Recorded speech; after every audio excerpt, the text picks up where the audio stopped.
രാവിലെ വെറും വയറ്റിൽ വെളുത്തുള്ളി കഴിച്ചാലുള്ള ഗുണങ്ങൾ എന്തൊക്കെയാണെന്ന് അറിയാമോ? നമ്മുടെ ആഹാരത്തിൽ മണവും രുചിയും നൽകാനായിട്ടാണ് നമ്മൾ കൂടുതലും വെളുത്തുള്ളി യൂസ് ചെയ്യുന്നത്. പക്ഷേ അത് ആൻറ്റി ഓക്സിഡൻറ്റിനാൽ സമ്പുഷ്ടമാണ്. ഇതിലെ അലിസിനാണ് ഈ ആൻറ്റി ഓക്സിഡൻറ്റ് ഗുണങ്ങളൊക്കെ വെളുത്തുള്ളിക്ക് നൽകുന്നത്. എല്ലാ ദിവസവും ഒരല്ലി പച്ച വെളുത്തുള്ളി വെറും വയറ്റിൽ ചവച്ചരച്ച് കഴിച്ചാലുള്ള ഗുണങ്ങൾ എന്തൊക്കെയാണെന്ന് നമുക്ക് നോക്കാം. വെളുത്തുള്ളി നമ്മുടെ ഭക്ഷണത്തിൽ ഉൾപ്പെടുത്തുന്നതിലൂടെ നമ്മുടെ ദഹന പ്രശ്നങ്ങളൊക്കെ ഒരു പരിധി വരെ കുറയാനായിട്ട് സഹായിക്കും. നമ്മുടെ കുടലിന് അതേറെ ഗുണം ചെയ്യുകയും ചെയ്യും. നമ്മുടെ ശാരീരികമായിട്ടുള്ള വീക്കം ഒരു പരിധി വരെ കുറയ്ക്കാനായിട്ട് സഹായിക്കും. വെളുത്തുള്ളി പാകം ചെയ്യാതെ നമ്മൾ കഴിക്കുകയാണെന്നുണ്ടെങ്കിൽ നമുക്ക് കുടലിനകത്തുള്ള വിരകളെ നീക്കം ചെയ്യാനായിട്ട് സഹായിക്കും.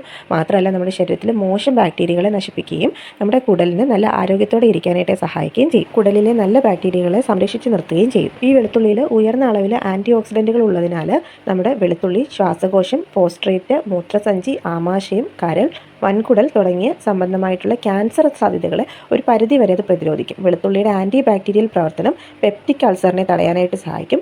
ഇത് കുടലിൽ നിന്നുള്ള പകർച്ചവ്യാധികളെ എളുപ്പത്തിൽ ഇല്ലാതാക്കാനും സഹായിക്കും. അതുപോലെ തന്നെ സ്ത്രീകളിൽ മെനോപോസിൻ്റെ സമയത്ത് സൈറ്റോകൈൻ എന്നറിയപ്പെടുന്ന ഒരു പ്രോട്ടീൻ്റെ ക്രമരഹിതമായിട്ടുള്ള ഉൽപ്പാദനം കാരണം നമ്മുടെ ശരീരത്തിൽ ഈസ്ട്രജൻ ഹോർമോണിൻ്റെ കുറവുണ്ടാകാനുള്ള സാധ്യതയുണ്ട്. അപ്പോൾ നമ്മുടെ ആഹാരത്തിൽ വെളുത്തുള്ളിയുടെ ഉപയോഗം കൂട്ടിക്കഴിഞ്ഞാൽ ഒരു പരിധി വരെ ഇതിനെ നിയന്ത്രിക്കാനായിട്ട് നമുക്ക് സാധിക്കും. അതിനാൽ തന്നെ ഈ മെനോപോസിന് ശേഷം ഉണ്ടാകുന്ന ഈസ്ട്രജൻ്റെ കുറവ് പരിഹരിക്കാനും ഇത് ഫലപ്രദമാണ്. ഇനി അടുത്തൊരു ബെനിഫിറ്റ് എന്താണെന്ന് പറഞ്ഞാൽ സ്ഥിരമായിട്ട് ഭക്ഷണത്തിൽ വെളുത്തുള്ളി ഉൾപ്പെടുത്തുന്നത് ഓസ്റ്റിയോ ആർത്രൈറ്റിസ് പ്രത്യാഘാതങ്ങൾ കുറയ്ക്കാനും അതിൻ്റെ ആരംഭമാണെങ്കിൽ അത് ഒഴിവാക്കാനായിട്ട് നമ്മളെ സഹായിക്കും. ഈ വെളുത്തുള്ളിയിൽ ഡൈലിൽ ഡൈസൾഫൈഡ് എന്നറിയപ്പെടുന്ന ഒരു കോമ്പൗണ്ട് അടങ്ങിയിട്ടുണ്ട്. ഇത് നമ്മുടെ അസ്ഥികളുടെ സാന്ദ്രത നിലനിർത്താനായിട്ട് സഹായിക്കും. അതിനാലാണ് ഓസ്റ്റിയോ ആർത്രൈറ്റിസ് പോലുള്ള അസ്ഥി സംബന്ധമായിട്ടുള്ള അസുഖങ്ങൾ ഉണ്ടാകാനുള്ള സാധ്യത തടയുന്നത്. വെളുത്തുള്ളിയിൽ അടങ്ങിയിരിക്കുന്ന അലിസിൻ എന്ന ഒരു കോമ്പൗണ്ട് നമ്മുടെ ശരീരത്തിൽ ഉണ്ടാകുന്ന ചീത്ത കൊളസ്ട്രോളിനെ ഓക്സിഡൈസിങ് തടയുന്നു. ഇത് നമ്മുടെ ശരീരത്തിൽ കൊളസ്ട്രോളിൻ്റെ അളവ് കുറയ്ക്കുകയും നമ്മുടെ ഹൃദയാരോഗ്യം മെച്ചപ്പെടുത്തുകയും ചെയ്യും. വെളുത്തുള്ളി സ്ഥിരമായിട്ട് കഴിക്കുകയാണെന്നുണ്ടെങ്കിൽ നമ്മുടെ രക്തം കട്ട പിടിക്കുന്നത് കുറയ്ക്കുകയും ത്രോംബോബോളിസം തടയാനായിട്ട് സഹായിക്കുകയും ചെയ്യും. നമ്മുടെ ബ്ലഡ് പ്രഷറിൻ്റെ കാരണം കൊണ്ട് എന്തെങ്കിലും പ്രശ്നം നേരിടുന്നവരാണെന്നുണ്ടെങ്കിൽ വെളുത്തുള്ളി പതിവായിട്ട് കഴിക്കുന്ന അവർക്കും ഗുണം ചെയ്യും. അതിനാൽ തന്നെ ഹൈപ്പർ ടെൻഷനുള്ള രോഗികൾ പ്രത്യേകിച്ചും ഇത് കഴിക്കാനായിട്ട് ശ്രദ്ധിക്കണം. ശ്വാസകോശ സംബന്ധമായിട്ടുള്ള രോഗങ്ങൾ, ന്യൂമോണിയ, കഫക്കെട്ട്, ക്ഷയം, ആസ്മ എന്നിവയിൽ നിന്നൊക്കെ നമുക്ക് ആശ്വാസം നൽകാനായിട്ട് വെളുത്തുള്ളിക്ക് സാധിക്കും. അതുപോലെ തന്നെ ചെറിയ തോതിലെ വിഷബാധ തടയാനും ഉപകരിക്കും. മലശോധന ശരിയാക്കാൻ അല്പം ചൂടുവെള്ളത്തിൽ കുറച്ചധികം വെളുത്തുള്ളി ചേർത്ത് തിളപ്പിച്ച് ആ വെള്ളം കുടിച്ചാൽ മതി.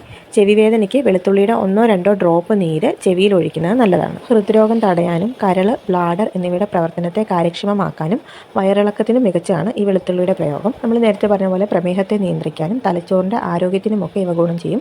വയറിലെ കൊഴുപ്പ് കുറയ്ക്കാനും വണ്ണം കുറയ്ക്കാനും വെളുത്തുള്ളി ഡയറ്റിൽ നമുക്ക് ഉൾപ്പെടുത്താം. നമ്മുടെ ശരീരത്തിന് ആവശ്യമല്ലാത്ത കലോറികളെ എരിച്ചു കളയാനും വെളുത്തുള്ളി സഹായിക്കും. വിശപ്പിനെ അടക്കി നിർത്താനുള്ള കഴിവാണ് വെളുത്തുള്ളിയുടെ മറ്റൊരു പ്രത്യേകത. വിശപ്പ് അടക്കി നിർത്തുന്നതിലൂടെ അമിതമായി ഭക്ഷണം കഴിക്കുന്നത് തടയാനാകും. അതുവഴി നമുക്ക് വണ്ണം കുറയ്ക്കാനും സഹായിക്കും.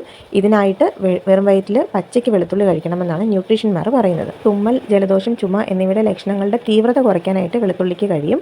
വെളുത്തുള്ളിയിൽ അടങ്ങിയിരിക്കുന്ന ആൻറ്റി ബാക്ടീരിയൽ ഘടകങ്ങളാണ് ഇതിനായിട്ട് സഹായിക്കുന്നത്. ഇത്രയേറെ ഗുണങ്ങളൊക്കെ നമുക്ക് നൽകുമെങ്കിലും നമുക്ക് വലിയ സൈഡ് എഫക്ട്സ് ഒന്നും ഉണ്ടാക്കുന്ന സാധനമല്ല എങ്കിലും നമ്മൾ മറ്റ് അസുഖങ്ങൾക്കായിട്ട് മരുന്ന് കഴിക്കുന്നവരാണെന്നുണ്ടെങ്കിൽ അവരുടെ ഡോക്ടറോട് ചോദിച്ചതിന് ശേഷം മാത്രം ഇതൊക്കെ കഴിച്ചു തുടങ്ങുക. മറ്റ് ബുദ്ധിമുട്ടുകളൊന്നും ഉണ്ടായില്ല എങ്കിൽ നമ്മളൊരു മിതമായ അളവിൽ മാത്രം ഇത് കഴിക്കുക. ഒരുപാടായിട്ട് കഴിച്ചിട്ട് പെട്ടെന്ന് നമുക്ക് അസുഖങ്ങൾ മാറും അല്ലെങ്കിൽ പെട്ടെന്ന് അതിനുള്ള ഫലം കിട്ടും എന്ന് പറഞ്ഞിട്ട് ഒരുപാടായിട്ട് ഉപയോഗിക്കാതെ മിതമായിട്ടുള്ള അളവിൽ എല്ലാം നമ്മൾ ഉപയോഗിക്കുക.